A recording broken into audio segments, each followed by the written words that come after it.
My name is Albert. Until a few months ago, I would have described my life as happy and stable. I had a good home, a steady job, and most importantly, my wife Laura. We had been together for almost 20 years. Our daughter, Emily, was born not long after our wedding, making our family complete. Despite the struggles we faced in the early years, I always believed we had built something solid. It never crossed my mind that the life I cherished would unravel into a nightmare in such a short time. My days used to follow a familiar, comforting rhythm. I'd wake up early, have breakfast with Laura and Emily, if she wasn't in a rush for her university classes, then head off to work.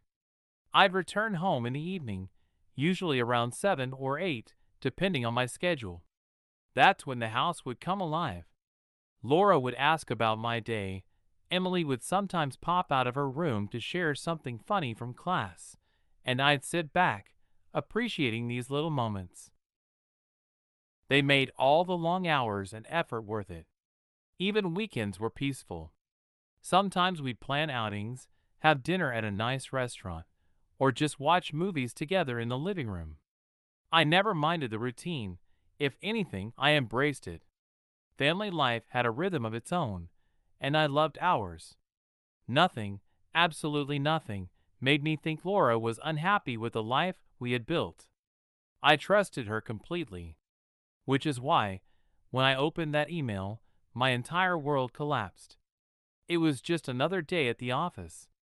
My inbox was cluttered with work messages, project updates, and advertisements. But one email stood out. No subject line, sent from an unfamiliar address. I almost ignored it, assuming it was spam. But something made me click, and in an instant, my life changed. A series of sharp, undeniable photos filled my screen. Laura, my wife, stepping into a hotel with a man I had never seen before. I stared, unable to blink, my mind desperately searching for an explanation. His hand rested on her back. She smiled at him as they walked through the door. The ease, the familiarity, the closeness, it was all there, in high definition. But the worst part? The timestamps on the images. They were taken at times when I thought she was home, cooking, or running errands. Times when I had no reason to doubt where she was. My stomach twisted. My hands went numb. I tried to convince myself it was fake, edited photos, a cruel prank. But the details were too precise. The way she moved, her clothes, her posture, it was undeniably her. I didn't reply to the sender. Instead, I saved the images onto an external hard drive and deleted them from my office computer. My head was pounding, my pulse roaring in my ears. That day, I could barely concentrate on work. I left the office early with some excuse, needing to clear my mind. On the drive home, my thoughts spiraled. How long had this been going on? Who sent me the photos? Why? I didn't want to believe it. But I couldn't deny it either. When I arrived home, she was in the kitchen, making tea, just like any other night. She greeted me with a warm smile, asking how my day had been. My breath hitched. A shiver ran through me. Had she been with him just a week ago while I thought she was here cooking dinner? I forced myself to keep it together. Fine, I muttered, barely able to meet her eyes. That night, I barely slept. I lay in bed, tossing and turning, my mind racing through every possibility. I thought about shaking her awake and demanding answers.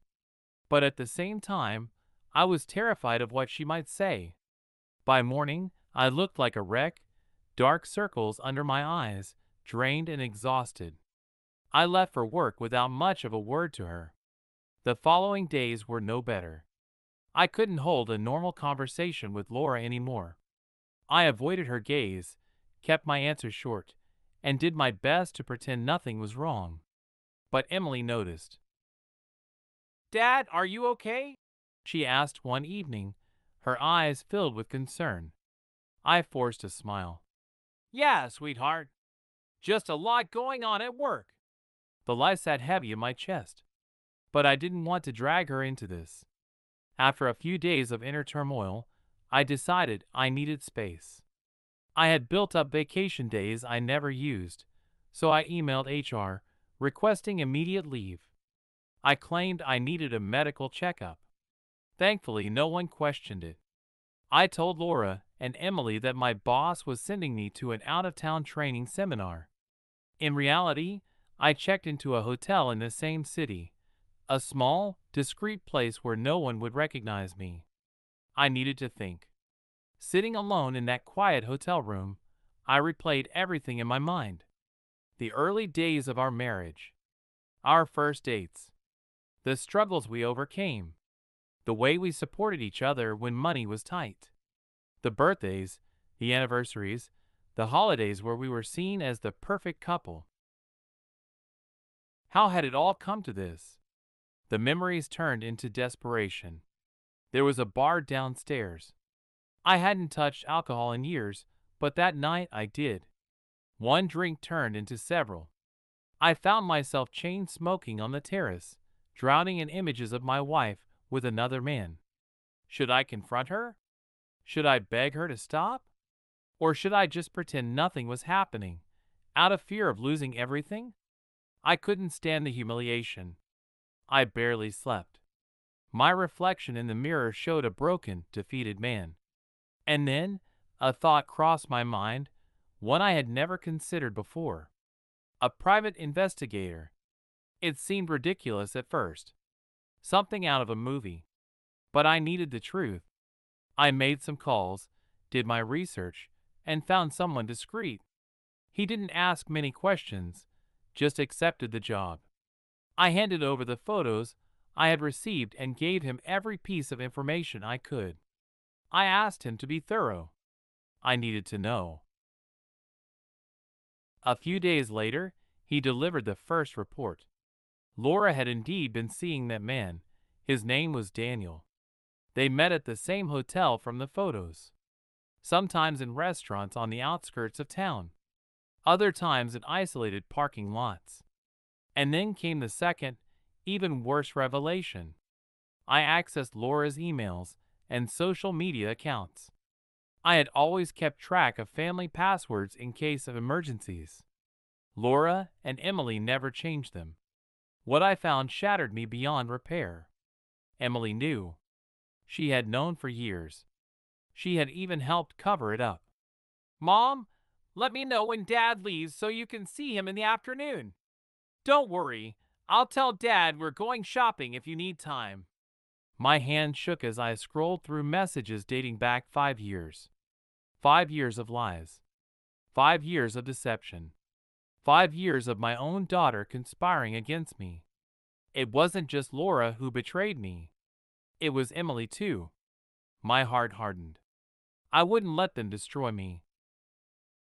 I wouldn't walk away empty-handed, humiliated. I contacted the investigator again. I want more evidence, I told him. Videos, phone records, anything you can get. I had changed. I was no longer the man I was before. I was no longer someone who suffered. I was someone who fought back. With all the evidence collected, I met with a divorce lawyer. I laid everything out, told him I wanted to sever all ties, not just with Laura, but with Emily too. Even my lawyer was taken aback. You want to legally cut off your daughter? He asked, almost in disbelief. Yes, I said. She's as guilty as her mother. I had made my decision. And when the day came, I summoned them both. Sitting in the living room, I placed the divorce papers and legal documents in front of them. I know everything. Laura's face twisted in rage. Emily's turned pale. Their screams and accusations meant nothing. I wasn't their fool anymore. They exploded. Both of them, Laura and Emily, burst into rage, screaming insults, their voices filled with fury. You have no right to do this, Laura shrieked. We'll make sure everyone knows what a terrible husband and father you are, Emily added, her voice shaking with anger. I had expected this. Calmly, I pulled out my phone and pressed a button. A recorded playback began our entire conversation from the moment I confronted them. That won't work, I said, my voice heavy with exhaustion. I've recorded everything. Your lies won't hold up. Laura's expression twisted into pure hatred, while Emily covered her face, either out of shame or sheer rage. I didn't say another word. I picked up my bag, the one filled with every piece of evidence I had gathered, and walked out of the house. Their voices followed me, screaming, cursing, desperately trying to pin their betrayal on me. But I didn't turn back. Tears burned in my eyes as I left behind the place I once called home. That night, I returned to the hotel, feeling like my entire world had been reduced to a suitcase and a pile of legal documents. But at least, for the first time in weeks, I knew I was in control of my own fate. A few days later, the legal notices arrived. Just as they had threatened, Laura and Emily filed complaints against me, accusing me of psychological abuse and controlling behavior. They even attempted to get a restraining order, painting me as irrational and dangerous. I wasn't surprised. My lawyer and I had anticipated this move. Their goal was obvious: to keep the house, take as much of my income as possible, and drain me for compensation. But I was ready. On the day of the hearing, I presented everything my lawyer had meticulously prepared: photographs, private investigator reports, Emily's messages. I didn't deny how I had accessed the information. Instead, I explained why I had done it, that I had been living under a web of lies for over 5 years, that my wife had violated our marital vows, and that my own daughter had conspired against me. Then I played the recording. Laura and Emily's voices filled the courtroom, spewing their insults, their threats to smear my reputation. Their case crumbled in an instant. They had no solid evidence, no witnesses to back up their accusations. The judge saw through their claims, and even their lawyers struggled to keep up a coherent defense. The courtroom fell silent as the judge listened to Laura's threats, as clear as day, on the recording. A bitter moment, but a victorious one. In the end, the ruling was in my favor. The divorce was finalized without complications. The house, the car, and most of our assets remained mine. Laura received only minimal compensation for the years of marriage, far less than she had expected. Emily, being of legal age, was granted only temporary support. I offered a symbolic amount, just enough to ensure I wouldn't be seen as neglectful in the eyes of the law. Beyond that, I had no further obligations to her. I didn't bother looking at their reactions when the judge announced the verdict. I had nothing left to say. As I left the courtroom, I saw them waiting for me in the hallway. Laura's face was tear-streaked, her eyes pleading. Emily, standing beside her, looked desperate. They tried to intercept me. "Albert, please," Laura begged. "Forgive us. It wasn't that serious. We can fix this." Emily's voice trembled. "Dad, I did it for Mom. I never meant to hurt you. Please don't shut me out." For a brief moment, something inside me wavered. Emily, my daughter, the child I had loved unconditionally, was standing in front of me, asking for my love back. But the damage was already done. I let out a slow breath, then replied in a firm, unwavering voice. "Don't look for me. I don't want to see either of you again." Their faces twisted in shock. "Your betrayal opened my eyes," I continued. "If you could deceive me for years, how could I ever trust you again? Go back to your lives. Forget about me." A lump formed in my throat, but I refused to let it break me. And then Laura said something that still makes me sick to this day. "It was only once. Daniel means nothing. We can open the relationship if you want. I won't hide anything from you again. Just come back. I recoiled, disgusted. She was actually trying to negotiate her way out of this, as if my broken trust could be traded for an open relationship. I looked at her with all the pain I had been holding back for weeks. You disgust me, I said, my voice cold and final. Laura reached out to touch my arm, but I stepped away. That was the moment I let everything out. I told them exactly how much humiliation I had endured, how much disappointment had crushed me, how I would never forgive them. Then I turned to Emily. She had started crying, her hand covering half of her face.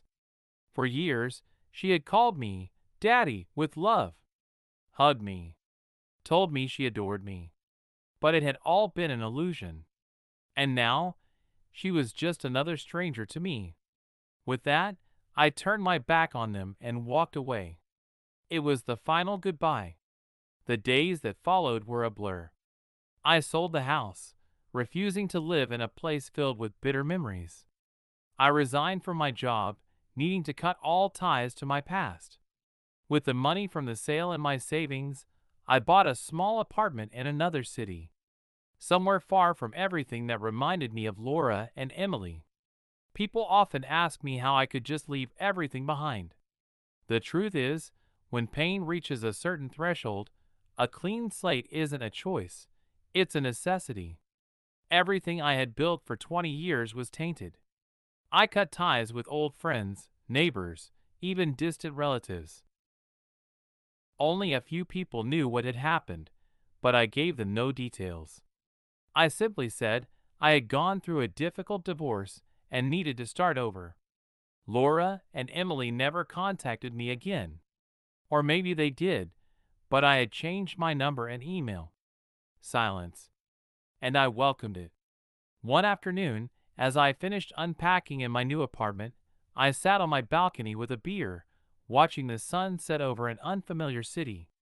For the first time in a long time, I felt something close to peace. The pain was still there, lingering beneath the surface. But at least I was free. I don't know what happened to Daniel, nor do I care. Maybe Laura is still with him. Maybe she isn't. It doesn't matter. I haven't pursued another serious relationship yet. For now, I'm focused on work, on rebuilding. Sometimes, I take walks in the park, watch the world move around me, and think about how close I came to losing myself in the pain. Nobody in my new life knows the darkness I came from.